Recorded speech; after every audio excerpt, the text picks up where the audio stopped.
Now we come to see acidity of carboxylic acid. एक बहुत important topic है जिस पर बहुत ज़्यादा प्रश्न बनने की संभावना रहती है, एसिडिटी ऑफ कार्बोक्सिलिक एसिड। हम सब जानते हैं कार्बोक्सिलिक एसिड को हम एसिड बोलते हैं, क्यों बोलते हैं? क्योंकि इनकी जो हाइड्रोजन होती है वो रिलीज हो पाती है। आप सभी जानते हैं कि जो इनकी जो हाइड्रोजन होती है RCOOH, ये जो हाइड्रोजन होती है ये हाईली इलेक्ट्रोनेगेटिव एलिमेंट ऑक्सीजन से जुड़ी है। Since this hydrogen is attach to highly electronegative element oxygen, therefore it can be easily removed. इसे आसानी से हम निकाल सकते हैं और इसीलिए ये एसिड होते हैं। और चूंकि ये एक ही हाइड्रोजन रिलीज कर पाते हैं, एक ही प्रोटॉन रिलीज कर पाते हैं, इसीलिए मैंने क्या बोला करते हैं, मोनोप्रोटिक एसिड। हम इन्हें मोनोप्रोटिक एसिड भी बोलते हैं। तो जरा हम इस बारे में चर्चा करें कि why they are very strong acid, या कार्बोक्सिलिक एसिड इतने स्ट्रॉन्ग एसिड क्यों होते हैं, जरा इस बारे में हम ध्यान दें। तो जरा देखिए, सबसे पहले हम अगर इसको सिंपल वे में देखें कि जब आप कार्बोक्सिलिक एसिड से जब आप हाइड्रोजन निकालेंगे, H+ निकाल लेंगे, प्रोटॉन निकाल देंगे, तो क्या बनेगा? कार्बोक्सिलेट आयन बन जाएगा आपके पास में। आपने जब इसमें से हाइड्रोजन निकाल दी तो आपको क्या मिल गया? कार्बोक्सिलेट आयन मिल गया, RCOO- मिल गया। अब इसको हम पूरे बॉन्ड अरेंजमेंट के साथ में देखें कि एग्जैक्टली होता क्या है। जैसा देखिए, ये आपके पास में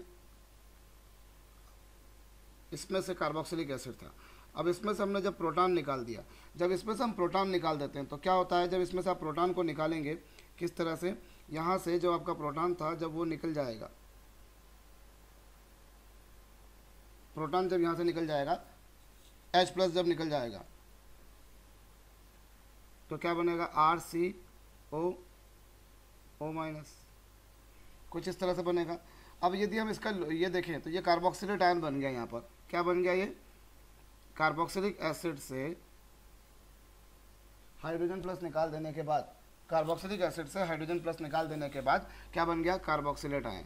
अब इस कार्बोक्सिलेट आयन को जरा हम और डिटेल में समझें, इस कार्बोक्सिलेट आयन को जरा हम और डिटेल में समझें तो एग्जैक्टली क्या होता है, जरा इस बारे में भी हम गौर करें। देखिए, RCO,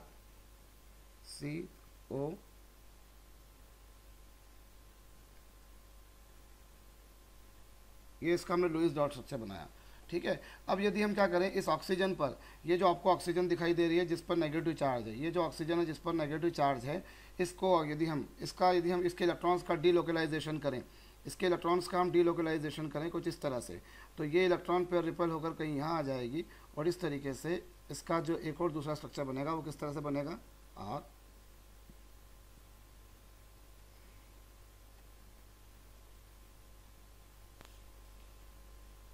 ठीक है, और यहाँ पर आपके पास में क्या आ जाएगा? डबल बॉन्ड आ जाएगा। इस तरह से आप देखिए, जो हम देखें यहाँ पर, तो इस तरह से इसके रेजोनेटिंग स्ट्रक्चर्स बन रहे हैं। जब हमने क्या करा, इसकी इलेक्ट्रॉन को डीलोकलाइज किया यहाँ पर, तो हमको ये इलेक्ट्रॉन पर रिपल होकर यहाँ आ जाएगी और इस तरीके से इस वाले ऑक्सीजन पर माइनस चार्ज आ जाएगा, ठीक है। ऊपर वाला जो ऑक्सीजन है उस पर माइनस चार्ज आ जाएगा। और लाइक वाइज यदि हम क्या करें, यदि हम इसकी इलेक्ट्रॉन पेयर को इधर रिपल करें, डीलोकलाइज करें, तो उससे ये इलेक्ट्रॉन इधर आ जाएगा और इस तरीके से ये वाला स्ट्रक्चर बन जाएगा। तो इस तरीके से ये जो कार्बोक्सिलेट आयन बन रहा है, कार्बोक्सिलेट आयन के ये दो स्ट्रक्चर्स आपके पास में पॉसिबल हो पा रहे हैं। कार्बोक्सिलेट आयन के ये दो स्ट्रक्चर्स आपके पास में इस तरह से पॉसिबल हो पा रहे हैं, ठीक है। ये दो स्ट्रक्चर्स आपके पास में पॉसिबल हो पा रहे हैं। तो इस तरीके से, इस बेसिस पर हम क्या बोल सकते हैं, हम इसका एक रेजोनेंस हाइब्रिड बना सकते हैं। किस तरह का हाइब्रिड बना सकते हैं, जरा हम देखें।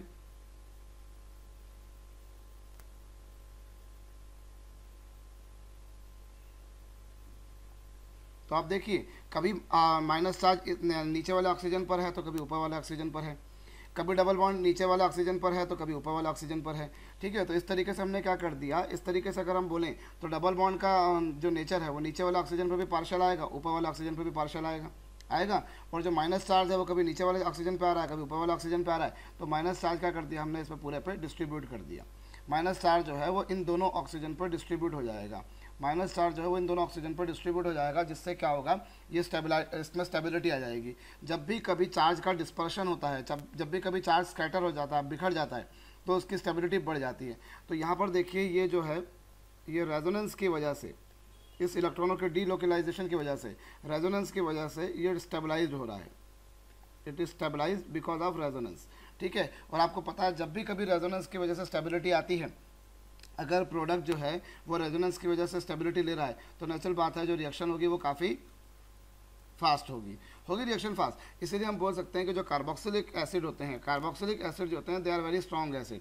मैं फिर एक बार बताऊँ आपको, देखिए कार्बोक्सिलिक एसिड से जब आपने हाइड्रोजन को रिलीज़ करा, जब आपने इस कार्बोक्सिलिक एसिड से इस हाइड्रोजन को, जिस पर जब नेचुरल बात है जब ये हाइड्रोजन रिलीज़ होगी, तो जब हाइड्रोजन रिलीज़ होगी, जब यहाँ से H+ निकलेगा, H+ जब निकलेगा तो उस केस में क्या होगा, उस केस में यहाँ पर नेगेटिव चार्ज आ जाएगा। देखिए ये नेगेटिव चार्ज आ गया। अब यदि मैं क्या करूँ, इस नेगेटिव चार्ज वाली जो ऑक्सीजन है इसका यदि मैं इसके जो इलेक्ट्रॉन्स हैं यदि उनका डिलोकलाइजेशन करें कुछ इस तरह से, तो ये इलेक्ट्रॉन पर रिपेल होकर कहीं यहाँ आ जाएगी और इस तरीके से हमारे पास में ये वाला स्ट्रक्चर बन जाएगा। इधर डबल बॉन्ड आ गया देखिए, और इधर सिंगल बॉन्ड आ गया। और लाइकवाइज अगर मैं इस इलेक्ट्रॉन पेयर को इधर डिलोकलाइजेशन करता हूँ तो ये इलेक्ट्रॉन पेयर इधर हो जाएगी और जिससे मुझे ये वाला स्ट्रक्चर मिल जाएगा। ठीक है, तो इस तरीके से हमारे पास में अलग अलग केस में के जो स्ट्रक्चर्स हैं वो पॉसिबल हो पाएंगे। अब आपको अलग अलग इस तरह से आपको स्ट्रक्चर्स मिल पा रहे हैं। अब कभी माइनस चार्ज जो है, आप देखिए कभी माइनस चार्ज नीचे वाले ऑक्सीजन पर है तो कभी ऊपर वाले ऑक्सीजन पर है। जब नीचे वाले ऑक्सीजन पर माइनस चार्ज है तो डबल बॉन्ड ऊपर वाले ऑक्सीजन के साथ है, और जब नेगेटिव चार्ज ऊपर वाला ऑक्सीजन पर है तो डबल बॉन्ड नीचे वाले ऑक्सीजन पर है। तो इस तरीके से दोनों जो बॉन्ड हैं, दोनों बॉन्ड जो है वो डबल बॉन्ड का पार्शियल नेचर रखेंगे, और जो माइनस चार्ज है उसका भी पार्शियल नेचर रहेगा। तो माइनस चार्ज इन दोनों ऑक्सीजन पर बढ़ जाएगा, बिखर जाएगा। देखिए जो माइनस चार्ज है वो आपने इन दोनों पर रख दिया, माइनस चार्ज यहाँ पर इन दोनों पे आ गया माइनस चार्ज।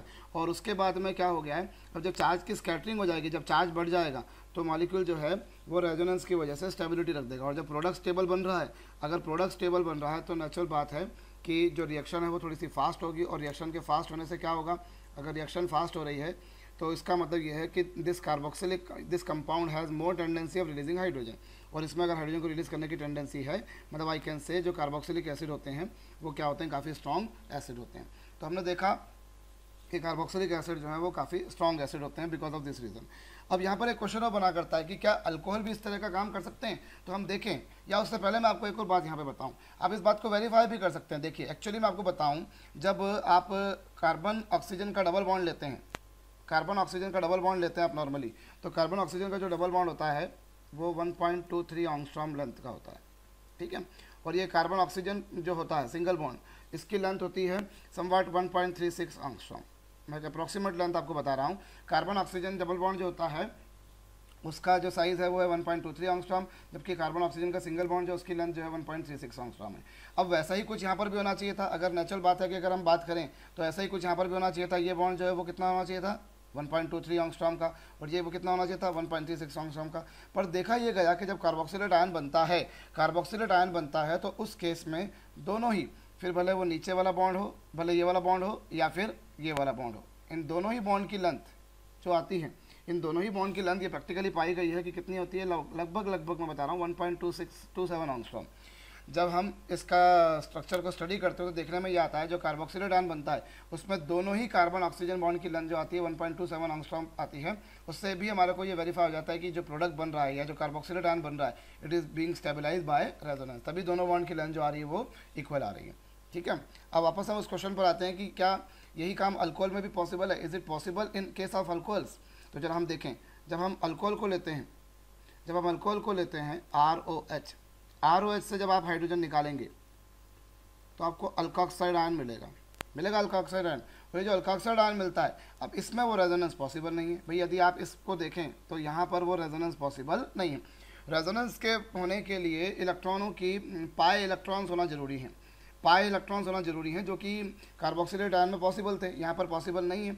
तो इसलिए यहाँ पर वो रेजोनेंस वाली स्थिति पॉसिबल नहीं हो पाएगी, और इसीलिए जो अल्कोहल होते हैं वो इतने ज़्यादा स्ट्रॉन्ग एसिड या एसिडिक नेचर इतना ज़्यादा शो नहीं कर पाते, क्योंकि कार्बोक्सिलिक एसिड से हाइड्रोजन रिलीज करने के बाद जो प्रोडक्ट बन रहा है, जो कार्बोक्सिलेट आयन बन रहा है, जो आयन बन रहा है, वो रेजोनेंस से स्टेबिलिटी रख रहा है।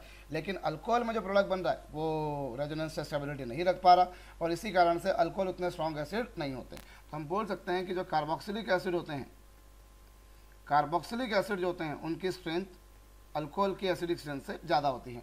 अगर हम ऑर्डर ऑफ एसिडिक स्ट्रेंथ के बारे में बात करें तो कार्बोक्सिलिक एसिड की एसिडिक स्ट्रेंथ ज़्यादा होगी और अल्कोहल की एसिडिक स्ट्रेंथ कम होगी। ठीक है, चलिए, तो हमने ये तो देख लिया कि कार्बोक्सिलिक एसिड जो है वो स्ट्रॉन्ग है।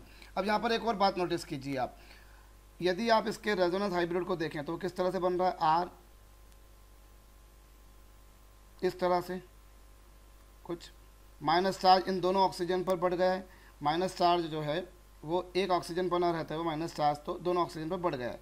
अब नेचुरल सी बात है, देखिए अब ये आपके पास में इस तरह से कुछ इसका केस बनकर आया। अब अगर कोई ऐसा ग्रुप जुड़ जाए जो इस माइनस चार्ज को खींचे, जैसे अब देखिए हम दो तरह के ग्रुप देखते हैं, एक जी हमने कोई ये ग्रुप देखा,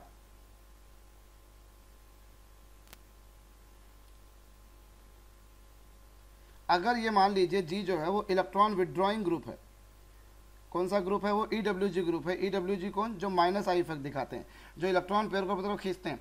तो नेचुरल बात है जो इलेक्ट्रॉन पेयर को अपनी तरफ खींचेंगे वो इस माइनस चार्ज को कम कर देंगे, और माइनस चार्ज को कम कर देंगे तो वो एसिडिक स्ट्रेंथ को क्या करेंगे, बढ़ाएंगे। सो ऐसा कोई भी ग्रुप जो माइनस आई इफेक्ट दिखाता है वो क्या करता है, ये जो प्रोडक्ट बन रहा है, ये जो रेजोनेंस हाइब्रिड बन रहा है, उसके माइनस चार्ज को अपनी तरफ खींचेगा। भाई इलेक्ट्रॉन को अपनी तरफ खींचेगा ना, जब इलेक्ट्रॉन को अपनी तरफ खींचेगा तो माइनस चार्ज को खींचेगा, और जब माइनस चार्ज को खींचेगा तो क्या होगा, इसका प्रोडक्ट जो है वो उसकी स्टेबिलिटी बढ़ जाएगी, और स्टेबिलिटी बढ़ जाएगी तो रिएक्शन क्या हो जाएगी, फास्ट हो जाएगी। सो आई कैन से जो माइनस आई इफेक्ट वाले ग्रुप होते हैं वो एसिडिक स्ट्रेंथ बढ़ाते हैं, माइनस आई इफेक्ट वाले जो ग्रुप होते हैं वो एसिडिक स्ट्रेंथ बढ़ाते हैं। और अगर इसी की जगह अगर मैं कोई ऐसा ग्रुप लिख दूँ, ऐसा ग्रुप लिख दें जो प्लस आई इफेक्ट दिखाता है, जो इलेक्ट्रॉन डोनेटिंग ग्रुप है, जो कौन सा ग्रुप है, इलेक्ट्रॉन डोनेटिंग ग्रुप। जैसे देखिए अगर मान लीजिए इसकी जगह हमने कोई ऐसा ग्रुप लिया जो इलेक्ट्रॉन डोनेट करता है, हमने कुछ इस तरह का ग्रुप लिया, हमने कोई इस तरह का ग्रुप लिया जो क्या करता है, इलेक्ट्रॉन को डोनेट कर रहा है,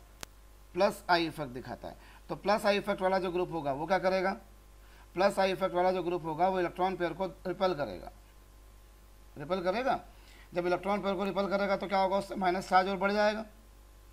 जब इलेक्ट्रॉन पेयर को रिपेल करेगा तो माइनस चार्ज और बढ़ जाएगा, और माइनस चार्ज और बढ़ जाने से क्या होगा, भाई ये प्लस आई इफेक्ट वाले जो हैं वो क्या कर रहे हैं, इलेक्ट्रॉन पेयर को इसके तो धक्का मार रहे हैं। जब यहाँ पर वो कार्बोक्सिलेट आयन की तरफ जब इलेक्ट्रॉन पेयर को रिपेल करेंगे तो क्या होगा, ये जो माइनस चार्ज है ये और बढ़ जाएगा, माइनस चार्ज और बढ़ जाएगा तो क्या होगा, ये और अनस्टेबल हो जाएगा। क्योंकि देखिए हमारे पास में एक सिंपल सी टेंडेंसी है, हमारे पास में एक सिंपल सा नियम है, जितना ज़्यादा चार्ज होगा, लार्जर द चार्ज, चार्ज जितना ज़्यादा, चार्ज ज़्यादा जितना ज़्यादा स्टेबिलिटी उतनी ही कम, ठीक है, स्टेबिलिटी उतनी ही स्मॉल रहेगी। तो अब देखिए अगर माइनस आई इफेक्ट वाला ग्रुप लेते हैं आप, यदि आप माइनस आई इफेक्ट वाला लेते हैं तो वो क्या करता है, माइनस आई इफेक्ट वाला जो ग्रुप होता है वो इस चार्ज को कम करता है, चार्ज को कम करेगा तो वो एसिडिटी जो है वो क्या करेगा, बढ़ा देगा, बढ़ा देगा। और अगर प्लस आई इफेक्ट वाला ग्रुप लेंगे आप, अगर प्लस आई वाला इफेक्ट वाला ग्रुप लेंगे तो वो क्या करेगा, वो इस माइनस चार्ज को और बढ़ाएगा, और माइनस चार्ज को बढ़ा देने से इसकी स्टेबिलिटी कम हो जाएगी। सो नेचुरल बात है जो एसिडिक नेचर है वो भी क्या हो जाएगा, कम हो जाएगा। तो माइनस आई इफेक्ट वाले जो ग्रुप होते हैं वो एसिडिक नेचर कम करते हैं, और जो प्लस आई इफेक्ट वाले ग्रुप होते हैं वो एसिडिक नेचर को बढ़ाते हैं। ओके, अब वही हमने देखा जो माइनस आई इफेक्ट वाले जो होते हैं, माइनस आई इफेक्ट यानी electron withdrawing group, electron withdrawing group क्या करते हैं, एसिडिक नेचर को इंक्रीज करते हैं। और प्लस आई इफेक्ट वाले जो होते हैं, माइनस आई इफेक्ट वाले क्या करते हैं, एसिडिक नेचर को इंक्रीज करते हैं। प्लस आई इफेक्ट वाले जो होते हैं मतलब इलेक्ट्रॉन डोनेटिंग ग्रुप वो क्या करते हैं, एसिडिक नेचर को कम करते हैं। तो इसी बेसिस पर यदि हम देखें ऑर्डर ऑफ एसिडिक स्ट्रेंथ,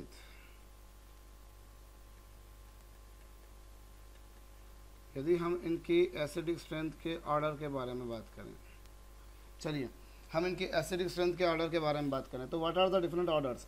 सबसे पहले हम देखें, देखिए आप जब किसी इनकी होमोलोगस सीरीज में जब नीचे आएंगे आपको पता है अल्काइल ग्रुप कौन सा इफेक्ट दिखाते हैं, अल्काइल ग्रुप जो होते हैं वो प्लस आई इफेक्ट दिखाते हैं। हम सभी जानते हैं जो अल्काइल ग्रुप्स होते हैं वो प्लस आई इफेक्ट दिखाते हैं, और प्लस आई इफेक्ट वाले आप देख रहे हैं जैसा कि आपके सामने, प्लस आई इफेक्ट वाले क्या करते हैं, एसिडिक नेचर को कम करेंगे।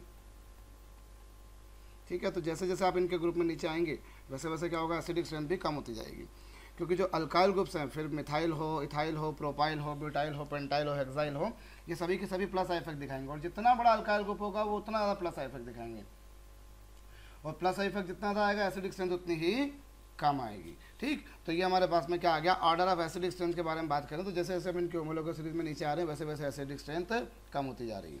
ठीक, अब अगर मैं इसकी जगह अगर कोई माइनस आई इफेक्ट वाला ग्रुप लगा दूं, सपोज हेलोजन ले लेते हैं, मान लीजिए जैसे एक एग्जांपल के तौर पे हमने लिया CH3। अब मैं यदि इसके हाइड्रोजन को रिप्लेस कर दूं क्लोरीन से, यदि मैं इसके हाइड्रोजन को क्लोरीन से रिप्लेस कर दूं तो आप जैसा कि जानते हैं जो क्लोरीन होती है वो कौन सा इफेक्ट दिखाती है, वो माइनस आई इफेक्ट दिखाती है। क्लोरीन माइनस आई इफेक्ट दिखाएगी तो एसिडिक स्ट्रेंथ को क्या कर देगी, वो बढ़ा देगी। माइनस आई इफेक्ट होने के कारण वो एसिडिक स्ट्रेंथ बढ़ा देगी। और नेचुरल बात है, आप जितनी ज़्यादा क्लोरीन लगाएंगे, आप क्लोरीन जितनी ज़्यादा लगाएंगे एसिडिक स्ट्रेंथ उतनी ज़्यादा आएगी। आप जितनी ज़्यादा क्लोरीन लगाएंगे एसिडिक स्ट्रेंथ क्या आएगी, उतनी ज़्यादा आएगी। जो क्लोरीन होती है, जो हेलोजन्स होती हैं, वो माइनस आई इफेक्ट दिखाती है और माइनस आई इफेक्ट होने के कारण क्या होता है, एसिडिक स्ट्रेंथ बढ़ती है। ठीक है, या फिर हम इसको यूँ भी समझ सकते हैं कि आप जितनी ज़्यादा इलेक्ट्रोनेगेटिव एलिमेंट लगाएंगे, जितनी ज़्यादा, जैसे देखिए आयोडीन, नेचुरल बात है माइनस आई इफेक्ट दिखाती है, एसिडिक स्ट्रेंथ बढ़ गई। लेकिन आयोडीन के कंपैरिजन में जो ब्रोमीन है वो एसिडिक स्ट्रेंथ और ज़्यादा बताएगी। क्यों बताएगी, क्योंकि ब्रोमीन जो होती है वो आयोडीन से भी ज़्यादा इलेक्ट्रोनेगेटिव होती है, और जितना ज़्यादा इलेक्ट्रोनेगेटिव एलिमेंट जोड़ोगे एसिडिक स्ट्रेंथ उतनी ज़्यादा आएगी। अब क्लोरीन और ज़्यादा इलेक्ट्रोनेगेटिव ग्रुप है, फ्लोरीन और ज़्यादा इलेक्ट्रोनेगेटिव ग्रुप है ना। तो जितना ज़्यादा माइनस आई इफेक्ट वाला ग्रुप लगाओगे एसिडिक स्ट्रेंथ उतनी ज़्यादा आएगी। तो आप देखो एसिडिक एसिड की कम आ रही है, आयोडीन वाले की थोड़ी ज़्यादा आ रही है, ब्रोमीन वाले की और ज़्यादा आ रही है, क्लोरीन वाले की और ज़्यादा आ रही है, फ्लोरीन वाले की और ज़्यादा आ रही है। या तो जितना ज़्यादा इलेक्ट्रोनेगेटिव एलिमेंट हो या उस इलेक्ट्रोनेगेटिव एलिमेंट की क्वांटिटी जितनी ज़्यादा हो। देखो जैसे आप यहाँ पर ध्यान दो, आपने एक क्लोरीन के कंपेरिजन में 2 क्लोरीन ज़्यादा इलेक्ट्रोनेगेटिव थी, एसिडिक स्ट्रेंथ और बढ़ गई थी। 3 क्लोरीन और ज़्यादा इलेक्ट्रोनेगेटिव थी, एसिडिक स्ट्रेंथ और बढ़ गई। ठीक है, जितना ज़्यादा इलेक्ट्रोनेगेटिव एलिमेंट होगा एसिडिक स्ट्रेंथ उतनी ज़्यादा होगी। आयोडीन इलेक्ट्रोनेगेटिव तो एसिडिक स्ट्रेंथ बढ़ी, ब्रोमीन और ज़्यादा इलेक्ट्रोनेगेटिव तो एसिडिक स्ट्रेंथ और बढ़ गई, क्लोरीन और ज़्यादा इलेक्ट्रोनेगेटिव तो एसिडिक स्ट्रेंथ और बढ़ गई, और फ्लोरीन और ज़्यादा इलेक्ट्रोनेगेटिव है तो एसिडिक स्ट्रेंथ जो है वो और भी ज़्यादा बढ़ जानी है। ठीक, तो ये हमने देखा कि जैसे जैसे हम इलेक्ट्रोनेगेटिव एलिमेंट जड़ाएंगे, भाई माइनस आई इफेक्ट वाला इलेक्ट्रॉन विड्रॉइंग ग्रुप हमेशा एसिडिक स्ट्रेंथ बढ़ाता है। ठीक, तो ये इंडक्टिव इफेक्ट के कारण इनकी एसिडिक स्ट्रेंथ जो है वो प्रभावित होती है। अब अगर हम इसको इस तरह से करें कि देखिए हम एक एसिड लेते हैं, मान लीजिए इसमें, आपको ये भी पता है जो इंडक्टिव इफेक्ट होता है उसका इफेक्ट या उसका इन्फ्लुएंस जो होता है वो डिस्टेंस बढ़ने के साथ साथ में कम होते जाता है। अभी आप देखिए, जैसे मैंने इलेक्ट्रोनेगेटिव एलिमेंट जोड़ा, मैं अगर इलेक्ट्रोनेगेटिव एलिमेंट जोड़ता हूँ, ठीक है, अभी यहाँ पर हम देखें, ये मैं कुछ एग्जांपल्स लिखता हूँ। 4 मॉलिक्यूल जैसे हम यहाँ पर लिख रहे हैं,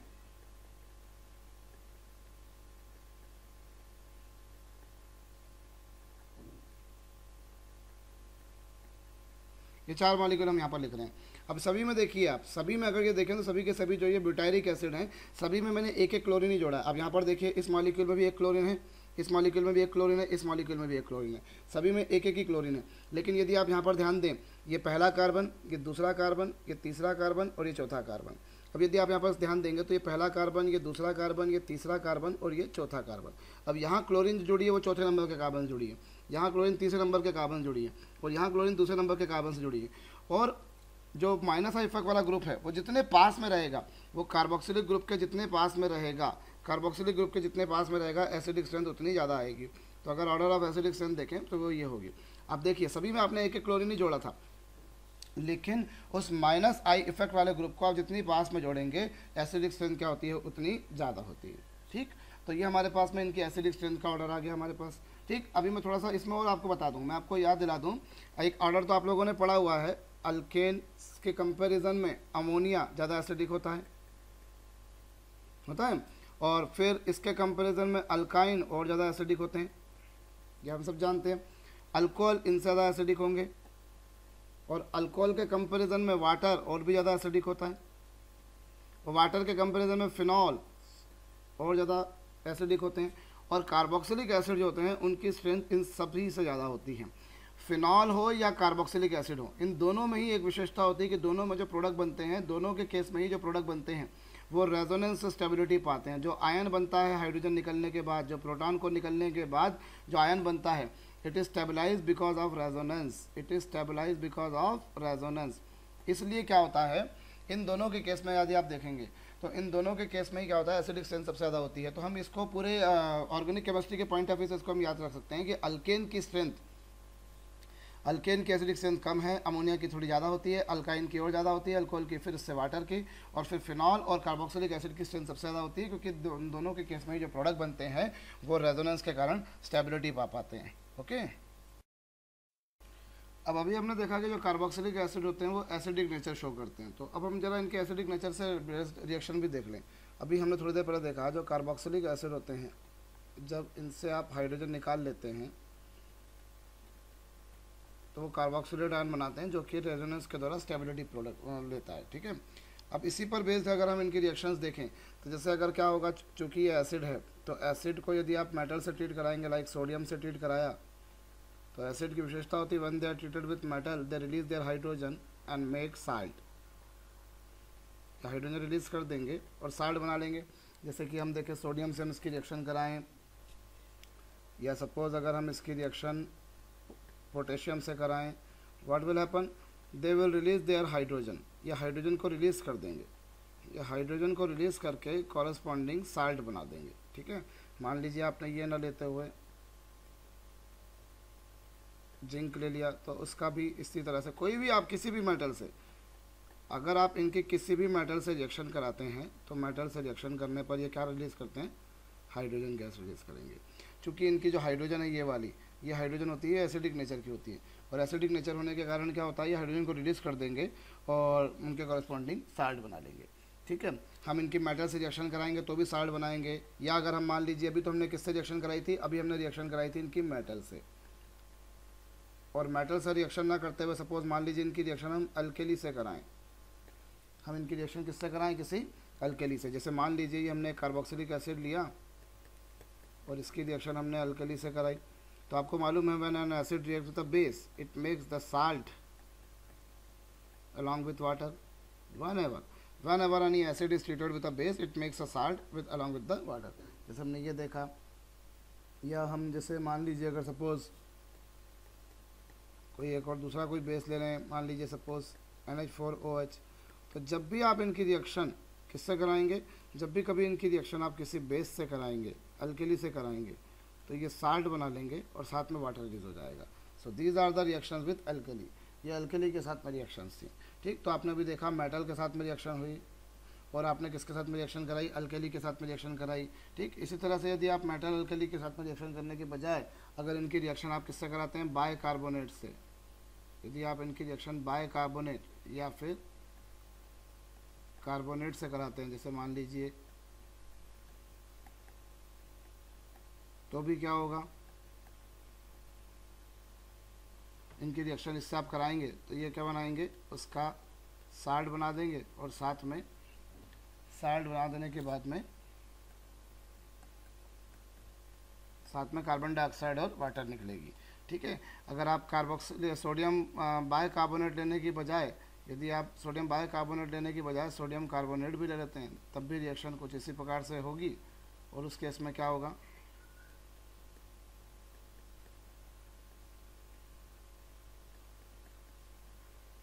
ठीक, इस तरह से रिएक्शन होगी। आप यहाँ पर ध्यान दीजिए, ये जो कार्बन डाइऑक्साइड गैस जो रिलीज़ हो रही है, यहाँ पर ये जो कार्बन डाइऑक्साइड गैस रिलीज़ हुई है, कार्बन डाइऑक्साइड गैस जो आती है ये कहाँ से आती है, इस कार्बोनेट या बाय कार्बोनेट से आती है। यहाँ पर आपको ध्यान रखना पड़ेगा, जो कार्बन डाइऑक्साइड गैस रिलीज़ हुई इट इज़ रिलीज फ्रॉम कहाँ से रिलीज़ हो रही है, ये रिलीज़ हो रही है सोडियम बाइकार्बोनेट या फिर कार्बोनेट से, ठीक है। ये कार्बोक्सिलिक एसिड से नहीं आ रही है, ये कहाँ से आ रही है, कार्बोक्सिलिक एसिड वाला जो कार्बोक्सिलेट, ये जो CO ग्रुप था ये तो साल्ट में ही रहेगा, ये साल्ट में ही रहेगा। जो रिलीज़ हुई है वो कहाँ से रिलीज़ हुई है, वो रिलीज़ हुई है हमारे पास में जो सोडियम बाइकार्बोनेट या सोडियम कार्बोनेट लिया है, और इसी प्रॉपर्टी को, इसकी जो इसी प्रॉपर्टी जो है, इसी प्रॉपर्टी को हम अगर कार्बोक्सिलिक एसिड को अगर हमें फिनॉल से सेपरेट करना है, फिनॉल से डिस्टिंग्विश करना है, तो हम इसी प्रॉपर्टी का यूज़ कर सकते हैं। क्योंकि जो फिनॉल होते हैं, फिनॉल जब कार्बोक्सिलिक सोडियम बाइकार्बोनेट या कार्बोक्सिलेट आयन के साथ में रिएक्शन करते हैं, मैं आपको बताऊं, जो फिनॉल होता है, जब फिनॉल सोडियम बाइकार्बोनेट से रिएक्शन करेगा तो उसका साल्ट बनेगा, लेकिन साथ में कार्बोनिक एसिड मिलता है आपको। यहाँ पर आप ध्यान दीजिए, आपको कार्बन डाइऑक्साइड गैस नहीं मिलती, इस केस में आपको कार्बन डाइऑक्साइड गैस नहीं मिलती, और इसकी इसी ही प्रॉपर्टी का उपयोग, यही जो प्रॉपर्टी आप देख रहे हैं, इसी प्रॉपर्टी का उपयोग हम कर सकते हैं किसमें, इस प्रॉपर्टी का उपयोग हम कर सकते हैं फिनॉल और कार्बोक्सिलिक एसिड को डिस्टिंग्विश करने में। क्योंकि देखिए, जब कार्बोक्सिलिक एसिड को आप सोडियम बाइकार्बोनेट से रिएक्शन करा रहे हो तो आपको कार्बन डाइऑक्साइड का एफरवेसेंस मिलता है। जब आपने कार्बोक्सिलिक एसिड की रिएक्शन कराई तो आपको कार्बन डाइऑक्साइड का एफरवेसेंस मिलता है, लेकिन जब आप यही रिएक्शन किसके साथ में कराते हैं, फिनॉल के साथ में कराते हैं, तो आपको कार्बन डाइऑक्साइड का एफरवेसेंस नहीं मिलता है। This property can be used to distinguish between carboxylic acid and phenol. इनके एसिडिक नेचर की एक और रिएक्शन हम देख सकते हैं। जैसा कि आप जानते हैं कार्बोक्सिलिक एसिड जो है वो अल्केन से ज़्यादा स्ट्रॉन्ग एसिड हैं। तो अगर हम क्या करें, कार्बोक्सिलिक एसिड की रिएक्शन अल्केन के साल्ट यानी जैसे ग्रिग्नार्ड रिएजेंट मान लीजिए हमने इससे रिएक्शन कराई, मान लीजिए हमने कार्बोक्सिलिक एसिड की रिएक्शन किससे कराई, ग्रिग्नार्ड रिएजेंट से, तो क्या होगा, ग्रिग्नार्ड रिएजेंट का कॉरस्पॉन्डिंग अल्केन बन जाएगा और साथ में वो जो कार्बोक्सिलिक एसिड था उसका साल्ट बन जाएगा। ठीक है, हम ये एक हमारे पास में एक सिंपल सा फंडा है केमिस्ट्री के अंदर कि जब कभी किसी स्ट्रॉन्ग एसिड की रिएक्शन वीक एसिड के साल्ट से करते हैं, ठीक है, जब कभी किसी स्ट्रॉन्ग एसिड की रिएक्शन, कोई भी स्ट्रॉन्ग एसिड लेते हैं, मान लीजिए किसी भी स्ट्रॉन्ग एसिड की रिएक्शन वीक एसिड के साल्ट से करते हैं, तो क्या बनता है, वीक एसिड बन जाता है और साथ में जो स्ट्रॉन्ग एसिड होता है उसका साल्ट बन जाएगा हमारे पास में। ठीक है, ये हम बहुतों बार हम लोगों ने केमिस्ट्री में रिएक्शन पढ़ी होगी। सो यहाँ पर उसी कॉन्सेप्ट का यूज़ हो रहा है। और आप जानते हैं कि जैसा कि अल्केन होते हैं, अभी थोड़ी देर पहले हमने पढ़ा, जो अल्केन होते हैं वो बहुत वीक एसिड होते हैं और जो कार्बोक्सिलिक एसिड होते हैं वो स्ट्रॉन्ग होते हैं। तो जब कभी किसी स्ट्रॉन्ग एसिड की रिएक्शन वीक एसिड के साल्ट से करेंगे तो वीक एसिड बनेगा और साथ में स्ट्रॉन्ग का साल्ट बन जाएगा। ठीक है, तो इस लॉजिक का हम उपयोग कर सकते हैं। तो इस बेसिस पर हम कार्बोक्सिलिक एसिड की रिएक्शन ना केवल ग्रिग्नार्ड रिएजेंट बल्कि किसी और भी अगर हम ऑर्गेनोमेटेलिक कंपाउंड लेते हैं, जैसे मान लीजिए मैंने ये कार्बोक्सिलिक एसिड लिया और इसकी रिएक्शन हमने अल्काइल लिथियम से करी, इसकी रिएक्शन हमने किससे करी, अल्काइल लिथियम से, तो हमें क्या मिल जाएगा, इस बेसिस पर हमें जो अल्काइल लिथियम था उसका कॉरस्पॉन्डिंग अल्केन मिल जाएगा और जो कार्बोक्सिलिक एसिड था उसका साल्ट मिल जाएगा। ठीक है, तो जो कार्बोक्सिलिक एसिड था उसका साल्ट मिल गया और जो अल्काइल लिथियम था उसका हमको अल्केन मिल गया। अब हालांकि होता ये है कि ये जो साल्ट बनता है, लिथियम साल्ट बना कार्बोक्सिलिक एसिड का, ये वापस से अल्काइल लिथियम से रिएक्शन कर लेता है और वापस से अल्काइल लिथियम से रिएक्शन कर लेने के बाद फाइनल प्रोडक्ट के रूप में जो है ये हमें कीटोन देता है। बेसिकली क्या देता है ये हमें, कीटोन। ठीक है, कुछ इस तरह से रिएक्शन होती है। मैं फिर कह रहा हूँ, पहले तो कार्बोक्सिलिक एसिड ने क्या करा, अल्काइल लिथियम से रिएक्शन करके कॉरस्पॉन्डिंग अल्केन बना दिया और साथ में कार्बोक्सिलिक एसिड का लिथियम साल्ट बन गया, क्या उसका लिथियम साल्ट बन गया। लेकिन ये जो लिथियम साल्ट बना ये पुनः अल्काइल लिथियम से रिएक्शन करता है और फाइनल प्रोडक्ट के रूप में बनाता है कीटोन और साथ में क्या निकल जाता है हमको, लिथियम ऑक्साइड। ओके।